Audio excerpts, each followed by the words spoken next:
Nifty bank में आज अच्छी खासी स्ट्रेंथ है, यहाँ से अब इंपॉर्टेंट रेंज आपकी नजर में क्या रहेगी?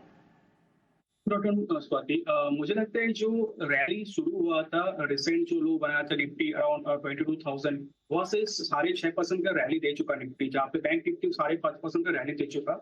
बट अभी इमीडिएट निफ्टी का रेजिस्टेंस है 23,400, एक छोटा मोटा रेजिस्टेंस है, उसके ऊपर सस्टेन किया तो और 200 पॉइंट का रैली देखने को मिल सकता है निफ्टी में। यहाँ पे बैंक निफ्टी का रेजिस्टेंस है 50,600, 650 एक्चुअली। 50,650 को अगर बैंक निफ्टी सस्टेन करता है तो अनदर 1,500 पॉइंट का रैली देखने को मिल सकता है बैंक निफ्टी में भी। तो ओवरऑल सेंटिमेंट मुझे पॉजिटिव लग रहा है। और 400 के ऊपर निफ्टी 23,400 के ऊपर निफ्टी सस्टेन कर गया है तो और 200 पॉइंट का रैली, अगेन 23,600 के ऊपर सस्टेन कर गया है तो और 600-700 पॉइंट का रैली देखने को मिल सकता है। तो ओवरऑल सेंटिमेंट मुझे पॉजिटिव लग रहा है, लॉन्ग साइड में रहना चाहिए। और सपोर्ट लेवल निफ्टी बैंक पर क्या देख रहे हैं अब आज के सेशन में आप? इंट्राडे में मुझे लगता है कि अगर छोटा डिप मिले तो बाई करना चाहिए। मेरे ख्याल से 400 का जो रेजिस्टेंस है वो ब्रेकआउट करना चाहिए। और बैंक निफ्टी का भी ये जो रेजिस्टेंस है 50,650 वो भी ब्रेक करना चाहिए। तो बाई ऑन डिप्स करना चाहिए क्योंकि ऑलरेडी इंट्राडे बेसिस पे अच्छा खासा अपसाइड दिखा रहा है। तो आज का दिन थोड़ा नीचे मिले तो बाई करना चाहिए। ओके, तो बाइंग स्ट्रैटेजी आपके लिए निफ्टी बैंक में बता रहे हैं रूपक जी। जरूर यहाँ पर नजर बनाए रखिएगा। आज अच्छा खासा स्ट्रेंथ का बाजार आज हम देख पा रहे हैं।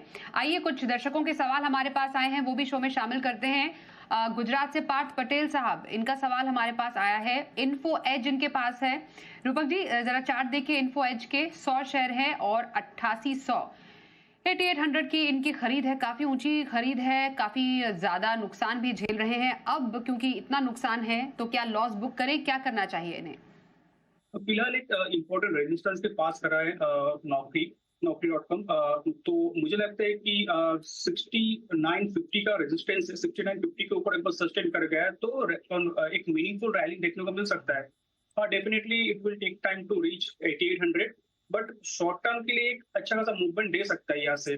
तो अगर 6950 के ऊपर सस्टेन करता है तो थोड़ा बहुत एवरेज कर सकते हो और स्टॉप लॉस रखना होगा 67,700 का, 6770 का। ओके, 6750 का आप स्टॉप लॉस बता रहे हैं और 6950 ये एक इंपॉर्टेंट रेजिस्टेंस लेवल रहेगी इन्फो एज पर आपके लिए। ओके, आगे बढ़ते हैं और अगला सवाल दिल्ली से सुमेंद्र सिंह हमारे पास आ रहा है। बजाज ऑटो पर एक नजर डाल लीजिए सर। 65 शेयर है इनकी, 10,600 रुपए की खरीद है।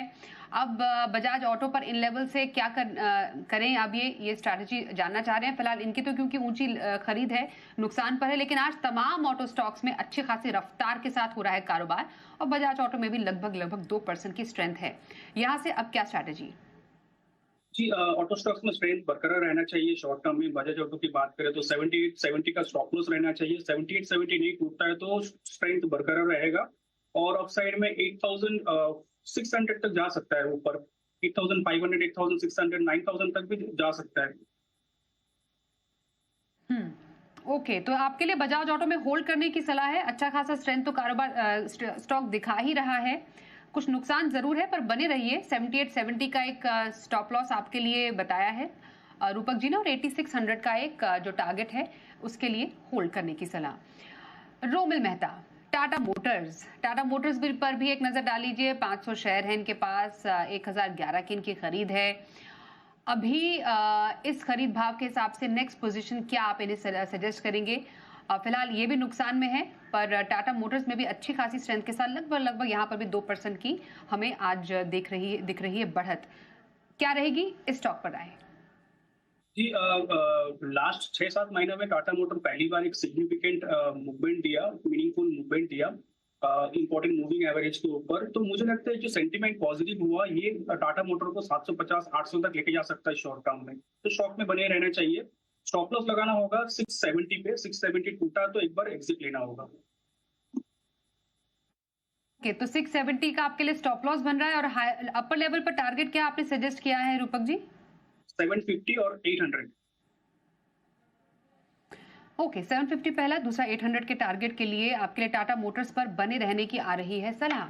ओके, अगले स्टॉक की तरफ बढ़ते हैं। हमारे पास भोपाल से दीपक देशपांडे ये सवाल भेज रहे हैं जेनसॉल पर। जेनसॉल इंजीनियरिंग इनके पास है और इनकी खरीद हम आपको बता दें। ओके, इनकी खरीद है 747 की और स्टॉक है 50। खरीद काफी ऊंची है, 25,000 का नुकसान भी फिलहाल झेल रहे हैं। जेनसॉल पर यहाँ से अब क्या स्ट्रैटेजी रखें? जेनसोल में मेरा व्यू नेगेटिव ही है। मोरलेस मेरा कोई कॉन्क्रीट व्यू नहीं है, क्योंकि स्टॉक का चार्ट ही वैसा ही है। तो मुझे लगता है कि होल्डिंग है तो 225 का स्टॉप लॉस पे होल्ड करना चाहिए, 225 के नीचे एग्जिट कर लेना चाहिए, क्योंकि स्टॉक कंटिन्यूअसली लिस्टिंग प्राइस के नीचे ट्रेड कर रहा है, तो ऑलरेडी स्टॉक वीकनेस में है। ओके, तो ऑलरेडी स्टॉक में वीकनेस नजर आ रही है रूपक जी को। 225 ये जो स्टॉप लॉस है यहाँ पर जरूर ध्यान रखिएगा, यहां से आपके लिए रहेगी एग्जिट करने की सलाह। ओके, अगले सवाल की तरफ बढ़ते हैं। वाराणसी से सूरज यादव का सवाल। डॉक्टर रेड्डीज के एक चार्ट पर नजर डाल लीजिए सर। इनके पास 75 शेयर है, 1140 की इनकी खरीद है। जानना चाहेंगे डॉक्टर रेड्डीज पर क्या स्ट्रैटेजी रखें? जी, डॉक्टर रेड्डी यहाँ से अगर 1170 के ऊपर सस्टेन करता है तो मुझे लगता है कि अपसाइड कंटिन्यूड रहेगा और 1250 1300 तक जा सकता है ऊपर में, तो होल्ड करना चाहिए with the stop loss of 1170। Okay, 1170 का स्टॉप लॉस आपने डॉक्टर रेड्डीज पर बनाने की सलाह रहेगी। और टारगेट कितना सजेस्ट किया आपने डॉक्टर रेड्डीज पर रूपक जी? टारगेट रहना चाहिए 1250 और 1300। ओके, एक बार टारगेट रिपीट करेंगे सर? जी हाँ, 1250 और 1300, 1250 1300।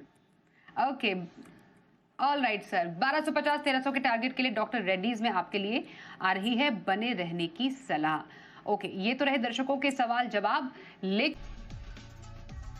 आइए अब रूपक जी से जानते हैं इस बाजार में कौन से स्टॉक्स उन्हें पसंद आ रहे हैं। बताइए रूपक जी, क्या है आपकी पसंद? जी, ऑयल एंड गैस में मिल जाएगा मेरा पहला पीक। हिंद पेट्रो ने एक प्रीवियस स्विंग हाई और ब्रेकआउट दिया और 38.2% फ्यूचर रिट्रेसमेंट के ऊपर ट्रेड कर रहा है प्रीवियस डाउन मूव का।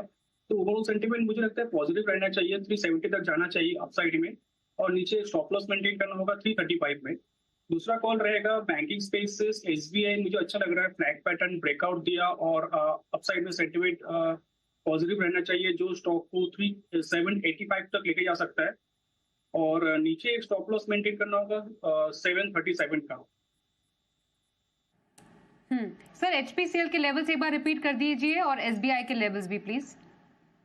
जी हाँ, एचपीसीएल का लेवल रहेगा 370 अपसाइड में एचपीसीएल, और नीचे स्टॉप लॉस मेंटेन करना होगा 335। दूसरा एसबीआई का, और एसबीआई 785 का टारगेट रहेगा और 737 का स्टॉप लॉस रहेगा। ओके, तो ये रही इस बाजार में दो पसंदीदा स्टॉक्स रूपक जी की ओर से। एचपीसीएल आपके लिए 370 के टारगेट और 335 के स्टॉप लॉस के लिए यहाँ पर कर सकते हैं खरीदारी, और एसबीआई पसंद आ रहा है उन्हें, आपके लिए यहाँ पर रहेगा 785 का टारगेट और 737 के स्टॉप लॉस के साथ यहाँ पर बनाइए खरीदारी की strategy. Rupak ji, thank you so much हमारे साथ इस कार्यक्रम में शामिल होने के लिए। वक्त एक ब्रेक का हो गया है, पर बाजार के तमाम अपडेटेड एक्शन के लिए देखते रहिए जी बिजनेस।